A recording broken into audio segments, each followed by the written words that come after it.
दोस्तों, अगर आपके पौधे में भी रूट बाउंडिंग की समस्या है, तो आप सही वीडियो देख रहे हैं। रूट बाउंडिंग की समस्या क्या होती है? गमलों में जब जितना जगह रहता है, पौधे उतना जगह घेर लेते हैं। अब जड़ों को बढ़ने के लिए और जब स्पेस नहीं मिलता है, तो उस समस्या को कहते हैं रूट बाउंडिंग। तो देखिए, मैं क्या कर रहा हूँ कि ऐसे आप जो है कि पूरा उसको पीट करके और पीटने के लिए आप अपने हाथ का भी इस्तेमाल कर सकते हैं। थपथपा दीजिए थोड़ा-सा या फिर कुचले करके और हल्का-सा करके जब निकालेंगे तो आराम से निकल जाएगा। इसके लिए आपको 1 दिन पहले पानी डाल के छोड़ देना होगा, नहीं तो मिट्टी सूखी रहेगी तो फिर निकलने में समस्या होता है। आप इस तरीके से आराम से निकाल लीजिए और हल्का से निकालिएगा, आराम से निकालिएगा ताकि मिट्टी जो है कि ज़्यादा उसमें डैमेज ना होने पाए। निकालने के बाद से आपको क्या करना होगा कि रूट बाउंडिंग में जड़ें जो है कि आपको ऊपर-ऊपर दिखेंगी। तो अब जितनी अब लगभग इसका 50% मैं क्या कर दूँगा मिट्टी समेत जड़ में काट करके हटा दूँगा, ठीक है? देखिए, आप खुरपी ले सकते हैं या कोई भी औज़ार लेकर के आराम से आप क्या कर सकते हैं कि ऐसे करके जैसे मैं कर रहा हूँ, वैसे करके आप जड़ काट के निकाल दीजिए। आधी मिट्टी भी हटा दीजिए, उसके साथ-साथ जड़ भी आपकी निकल जाएगी। क्योंकि हमको जड़ों को ग्रो करने के लिए या तो फिर आप गमला बदल दीजिए। जैसे 14 इंच का गमला लिया हुआ है तो फिर 18 इंच का गमला ले आइए या 20 इंच का गमला ले लीजिए, तो फिर एक्स्ट्रा स्पेस मिल जाएगा। जैसे 14 इंच का गमला आप यूज़ कर रहे हैं, तो आप अगर आपने 20 से 18 इंच का ले लिया, तो 4-5 इंच और उसको जगह मिल गया। लेकिन अगर आपके पास मजबूरी है उसी गमले में आप फिर से उसको ग्रो करना चाहते हैं, गमला आप नहीं चेंज करना चाहते हैं, तो कोई बात नहीं, तो मिट्टी थोड़ा-सा आप ज़्यादा हटा दीजिए। ध्यान रहे कि आधे से ज़्यादा मिट्टी आपको नहीं हटाना है, 50% मिट्टी आपको उसमें रहने देना है। बहुत ज़्यादा जड़ आप काट देंगे तो पौधे के रिवाइव करने के चांसेस उतने ही कम होते जाते हैं। तो 50% मिट्टी हटा लीजिए।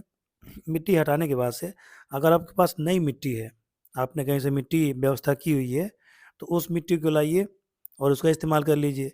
मैंने नई मिट्टी नहीं लाई है, तो मैं क्या कर रहा हूँ कि उसी मिट्टी को फिर से मैं ताकतवर बना कर के और उसी मिट्टी को मैं यूज़ करूँगा।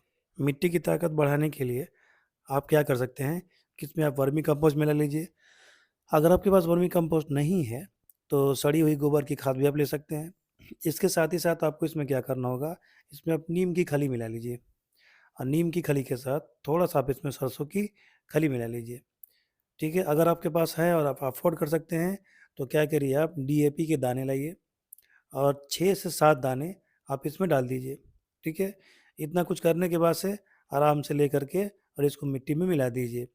पहले तो जब आपने मिट्टी निकाली होगी, तो उसमें जो जड़ें हैं, जो बची हुई जड़ें हैं, जो जड़ों के जो अवशेष हैं, उसकी रिमेनिंग्स हैं, उसको निकाल कर के बाहर कर लीजिए। मिट्टी को बढ़िया से निकाल दीजिए और आराम से मिट्टी को चाहें तो उस मिट्टी को आप छान भी सकते हैं या वो वैसे भी हैंड पिक करके भी आप निकाल सकते हैं। निकालने के बाद से जो 3 आइटम मैंने आपको बताया, वर्मी कंपोस्ट बताया और सरसों की खली बताया, नीम की खली बताया। नीम की खली थोड़ा-सा ज़्यादा मात्रा में ले लेंगे और सरसों की खली उससे कम मात्रा में लेंगे। उसके बाद से डीएपी, चूँकि इसको हमको फ़ास्ट अगर जड़ों की ग्रोथ चाहिए, तो डीएपी उसके लिए बहुत ज़रूरी होता है। तो 6 से 7 दाने आपको डीएपी डालने हैं, आपको बहुत ज़्यादा डीएपी डालना भी नहीं है। तो ये देखिए, मैंने एक अलग से बाल्टी में ये सारे मिक्सचर बना रखे थे, सारे मिश्रण मैंने बना रखे हैं, तो मैंने डायरेक्ट इसको उसी मिट्टी में डाल दिया। मैंने नई मिट्टी नहीं ली, अगर आपके पास व्यवस्था है नई मिट्टी लेने की, तो उतनी मिट्टी निकाल कर के फेंक दीजिए और नई मिट्टी लेकर के उसमें ये सब खाद वगैरह आप उसमें मिला सकते हैं। देखिए, जैसे मैं मिला रहा हूँ ना, ऐसे अच्छे से हल्के हाथों से पूरी मिट्टी को आप जो मैंने 3-4 आइटम आपको बताए हैं, उसके साथ मिला करके खूब अच्छे से उसको मिक्स कर लीजिए और अच्छे से मिक्स करने के बाद से आपको करना क्या है, मिक्स करने के बाद से आपको ये मिट्टी जो है कि इस जो मैंने जो गमला लिया हुआ था, उस गमले में आपको हाफ़ यानी कि 50% आधे तक भर लेना है और आधा भरने के बाद से ये जो मैंने पौधा निकाला हुआ है, इस पौधे को आप ऊपर आराम से उस पर रख देंगे। थोड़ा-सा और अंदर रखेंगे ताकि 4 से ठीक है, ताकि 1 से 2 इंच जो है कि गमले में ऊपर से जगह रहे, ताकि पानी डालने के लिए आपको आराम से पानी आप डाल सकें, पानी इसमें थोड़ा देर तक स्टे कर सके। बस इतना ही आपको करना है। इसमें जो फ्रेंड्स मैंने डाले हुए हैं ऑर्गेनिक कंपाउंड जो डाले हैं, सारे खाद मैंने ऑर्गेनिक डाले हैं, तो ये डालेंगे तो थोड़ा-सा स्लो ये काम करेंगे। रिज़ल्ट मिलने में 20 दिन, 25 दिन, 1 महीना लग सकता है। अगर आप फ़ास्ट ग्रोथ चाहते हैं, तो आप केमिकल खाद भी डाल सकते हैं और केमिकल कंपोस्ट डालने के लिए आप एनपीके 19-19-19 डाल सकते हैं। बैलेंस एनपीके जो आता है, ठीक है? बैलेंस एनपीके आप डाल दीजिए आराम से, तो आपका काम तभी भी बन जाएगा। ठीक है? जैसे मैं भर रहा हूँ मिट्टी ना, ऐसे आराम से आप भर लेंगे और भरने के बाद से उसको पौधे को आप गमले में डाल देंगे। कुछ इस तरीके से।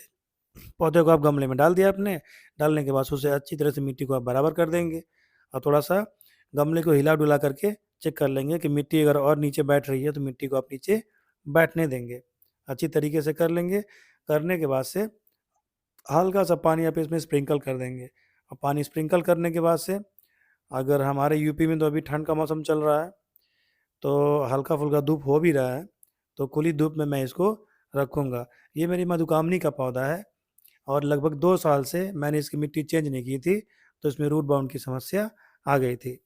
आप ऐसी गलती ना करें, लगभग हर साल, डेढ़ साल के बाद आप मिट्टी इसमें चेंज कर दें। थोड़ी मिट्टी निकाल लें और नई मिट्टी इसमें आप डाल दें। समय-समय से आप इसको खाद देते रहेंगे, तो ये इसका ग्रोथ जो है कि सही रहेगा। मिलते हैं आपसे अगले वीडियो में, तब तक के लिए जय हिंद।